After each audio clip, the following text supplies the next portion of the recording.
Ace Magashule has described Pule Mlambo as a disciplined comrade and mass mobiliser. The party paid tribute to one of its senior staffers in the Johannesburg region. Mlambo passed away on Monday after a short illness. The funeral service took place at the Walter Sisulu Hall in Johannesburg. For more on this, eNCA reporter Lindokuhle Xulu joins us live. Good afternoon, Lindo. So it seems Pule Mlambo's funeral service touched on more than just the late staff member.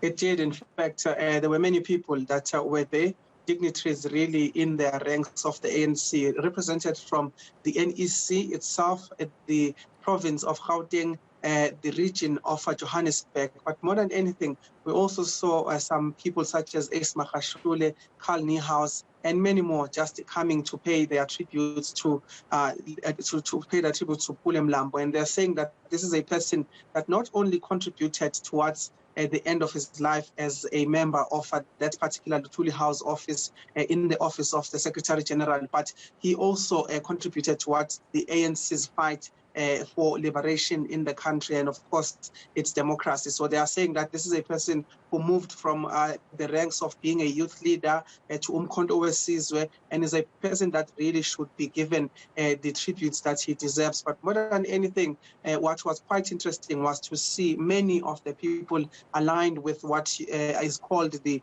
RET forces being there, but speaking about issues of the ANC more than anything, saying that that is what Mlambo has stood for, speaking about the issue of division within the ANC, the issue of factions within the ANC, but basically saying that this was a person that had chosen a side of radical economic transformation, but not only choosing that side, choosing the entirety, the policies of the ANC in its entirety. And they said, unlike people who would then not necessarily want to implement all of the resolutions of the ANC, but implement them as a few, but also to a few individuals. But many people have spoken on the podium, speaking about all of these things, addressing these issues. One of them was the suspended Secretary General of the ANC, which we now know he was a long-standing friend of Mlambo. But let's just take a listen to some of the issues they wanted to address today around what is happening within the ANC. We are a breed of discipline. We are not afraid to talk our minds. So, the ANC has not lost elections. We have lost elections. But no, we have not lost. We are still the majority party. If you lose power, it means you have lost power. If you are not in charge of government, it means you are not in charge, you have lost power. Because you must accept, comrade, because it will make you to understand and become humble. Now, Lindo, still on Magashule, we also know that he spoke about some party solutions like reaching out to previous leaders. Can you just elaborate on that?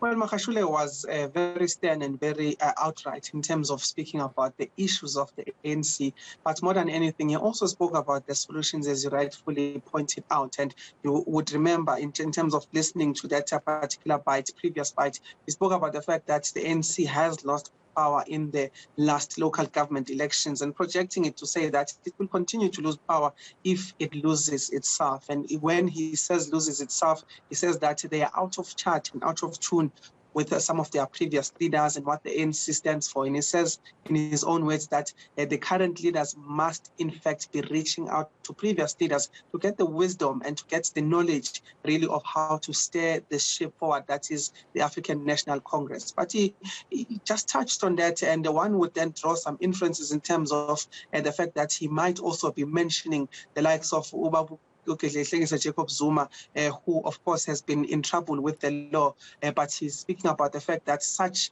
moves, such action against previous leaders is also something that not only affects them, but affects their families in their entirety. But he's speaking about the fact that what the ANC and its current leaders needs to do is to lose the arrogance that is mentioned several times. But more than anything, it is to reach out to former leaders to get a sense of really what is it that is needed to not only unify this party, but also to stay a way forward or pave a way forward in terms of how they move from this divided party. Let's take a listen to him again, elaborating on that.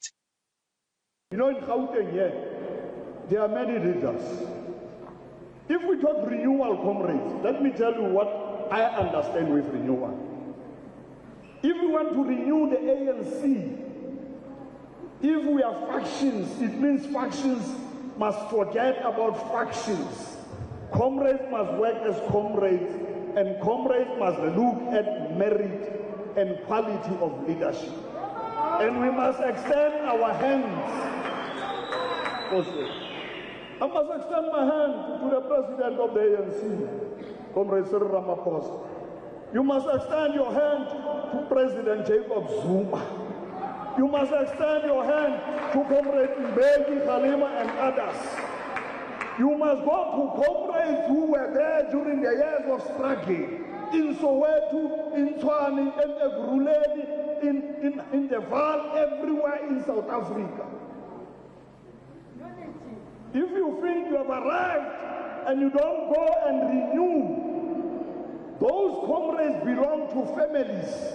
Those families are part of communities. Those communities were during the years of struggle, they were there. They know them.